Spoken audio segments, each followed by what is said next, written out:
Pokemon X and Y released in 2013 and introduced us to a lot of things like 3D Pokemon models in the mainline games, fashion, the fairy type, and more Charizard, but I think one of the greatest things that the Pokemon Company gave to us was this.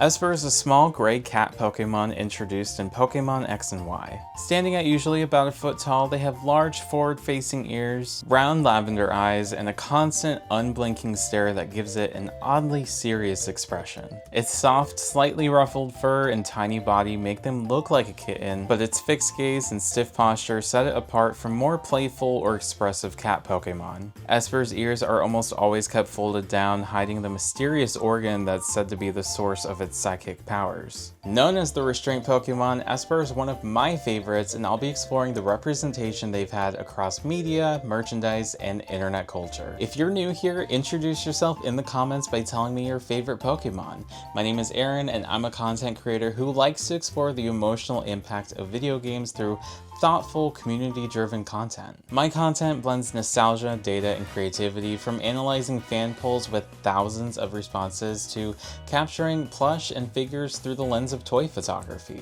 With a background in digital marketing, music, and previously working in the gaming industry, I want to create a space for fans who see gaming as more than just games. So if that's something you're interested in and you like what you see here, make sure to press the like button and subscribe. Espurr is usually compared to a species of cat known as the British Fold or British Shorthair because of their gray fur and folded ears, but I want to dive deeper than that. In anime, anyone typically known with psychic powers is referred to as an Espurr, so Espurr's name is a play on that, and purr because that's what cats do. Espurr's Japanese name, Nyasupa, pretty much does the same thing, but adds in nya because that's the onomatopoeia for the sound of a cat in Japanese. Looking closer at its design, it's obviously known for its wide, expressionless eyes, but there's actually two more eyes hidden under its ears. These eyes are kind of like its third eye, except that they come in a pair, so calling Espurr four eyes wouldn't really be an insult because it's true.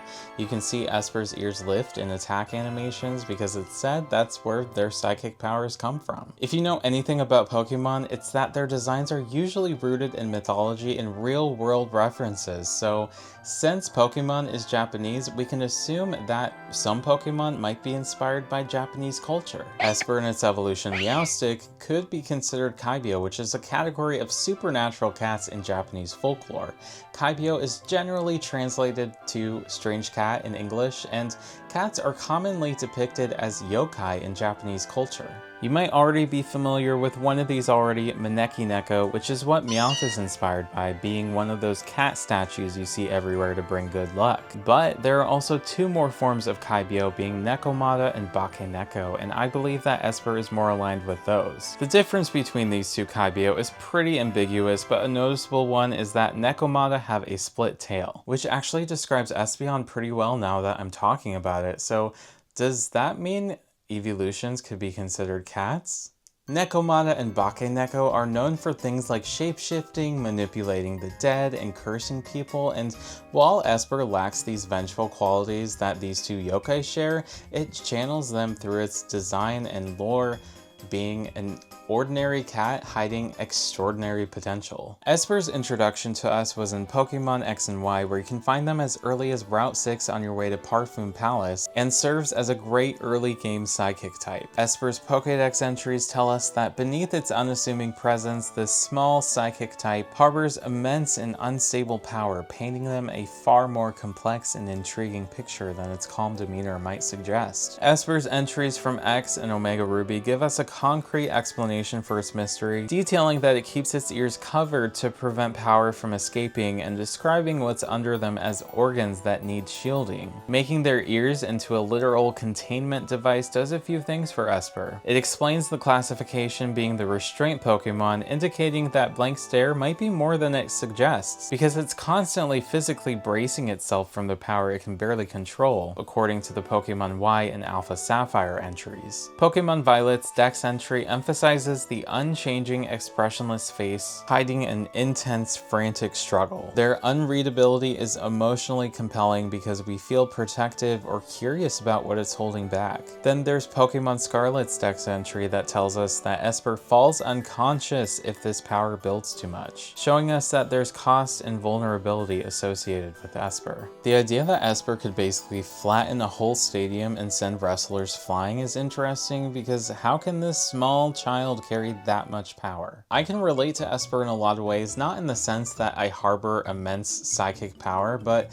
sometimes I do suppress myself in order to make others feel comfortable around me. A lot of my life I've been told that I'm too quiet or have an unchanging, expressionless face like Espurr, but I think that two things can be true here. The people that pointed out don't really deserve to see the true me because they don't come from a place of wanting to understand, and I'm actively learning how to express myself with others. I feel like these things can also be true for Espurr, and all of what they have to offer is enough for me to love them, and they're definitely in my team of 6 Pokemon. I had Espurr on my team in my first playthrough of Pokemon X, and it eventually evolved into Meowstic, and if we're not considering Nidoran male and Nidoran female to be the same Pokemon species, this is the first major example of gender dimorphism in Pokemon, because female and male Meowstic have differences in not only their looks, but also their move pool and abilities. Male Meowstic generally acts as a supporter in battle, while female Meowstic serves as a special attacker. Speaking of attacks, you might have noticed that the eyes used in the animations of Baby Doll Eyes, Tearful Look, and Mean Look very similar to Espurr's, though they're unable to learn any of these moves. There's only one notable trainer within the mainline games who owns an Espurr, being Emma, whose nickname there's Mimi, and we'll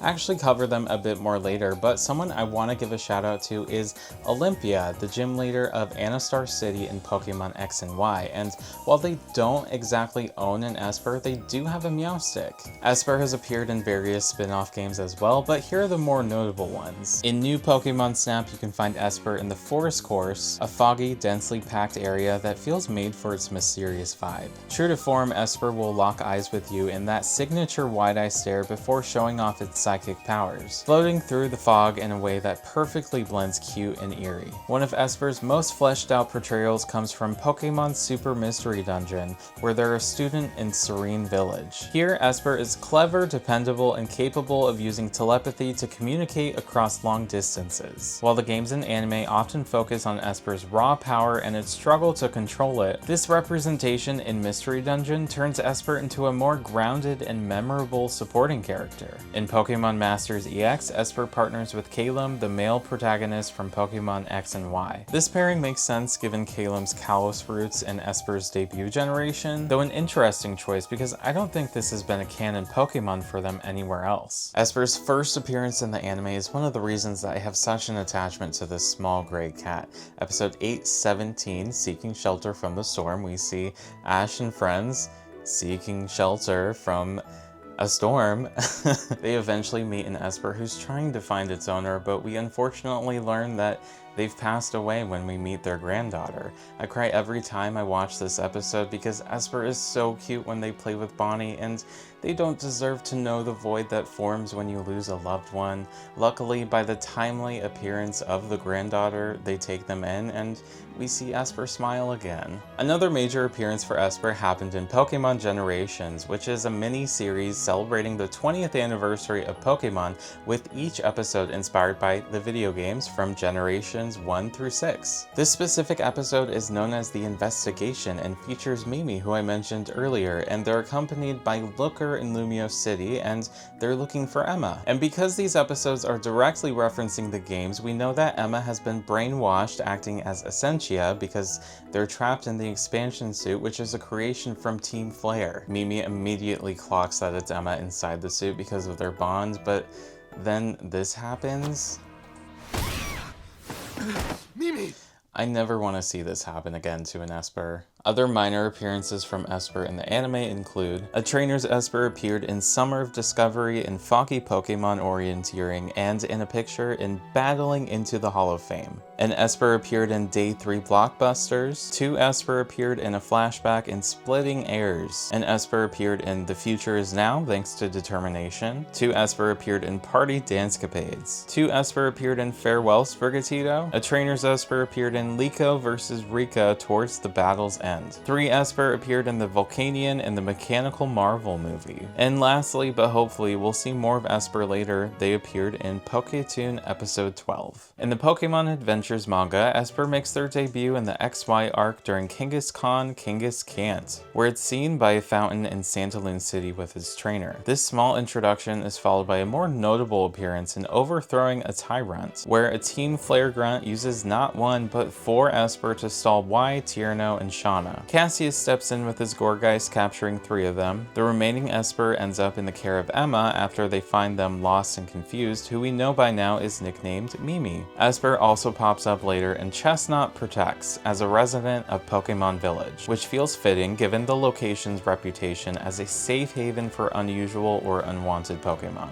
While Espurr isn't a major player in the manga's battles or plot points, its appearance show a nice range from an everyday partner to a tool used by an antagonist to a Pokemon with a name and a backstory. It's a good example of how the manga and even the anime can expand on a Pokemon's personality in subtle ways that the games don't always explore. When it comes to merchandise, Espurr has had a surprisingly rich representation for a Pokemon that isn't considered a mascot. Its plush releases alone show just how adaptable Espurr's design is. Its standard Poke Plush and Sitting Cutie capture its accurate in-game proportions, while the Pokemon doll somehow chibify Espurr even more, and it's actually the only Espurr plush I currently own. The Pokepiece and Oyasumi plush lean into cozy, gentle aesthetics, and even Banpresso Prize plush have given Espurr a spotlight, which says a lot about its sustained popularity, at least in Japan. Espurr Wanted was a whole merchandise line from Pokemon Center dedicated to Espurr. This was introduced shortly after X and Y's release and features Espurr and Meowstic, and from what I could gather, this campaign seems to propose that Espurr was wanted because they stole Pokepuffs. Specifically on the figure side of things, Espurr has received releases from Tomy and Moncol,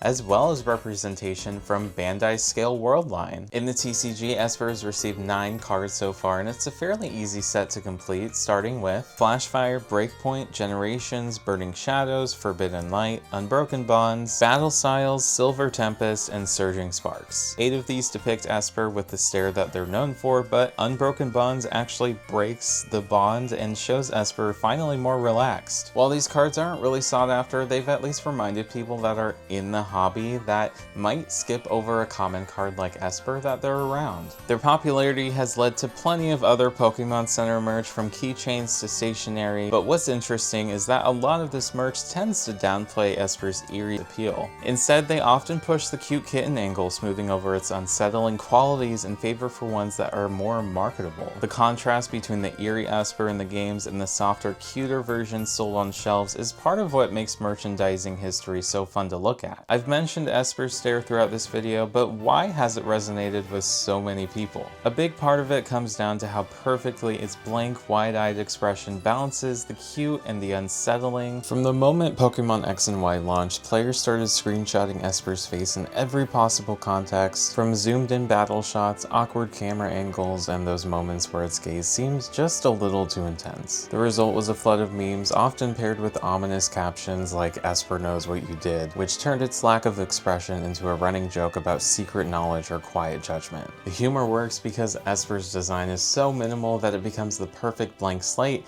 and people can project whatever emotion they want onto it, so it becomes perfectly believable.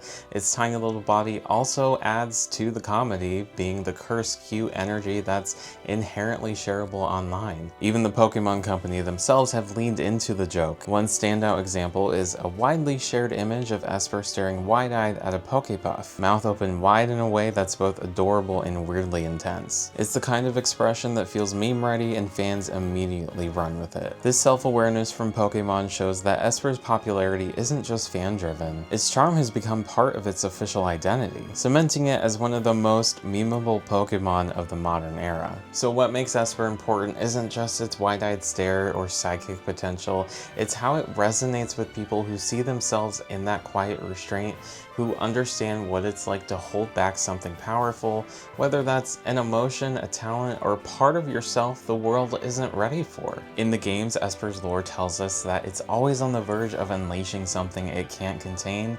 In fan culture, it's a blank canvas for humor, mystery, and projection. And in my own experience, it's a reminder that even if you don't show every part of yourself all the time, you still have value, power, and a place in the story. Espurr has managed to carve out a place in Pokemon history without ever being pushed as a mascot or a competitive powerhouse. So whether you first met Espurr while wandering through Route 6, tearing up at seeking shelter from the storm, or laughing at one of their memes, this little gray cat proves to you that you don't have to be a Pikachu or Charizard to leave a lasting mark. Sometimes the most unassuming Pokemon are the ones that linger with us the longest, and Espurr is proof that quiet can still be powerful. If you enjoyed diving into all things Espurr, you might also like my data analysis of my favorite Pokemon fan poll that had almost 40,000 responses, and see where Espurr or your favorite Pokemon placed. If you want more thoughtful, community-driven Pokemon content from me, make sure to press the like button, subscribe, and ring the bell so you don't miss what I have coming next. And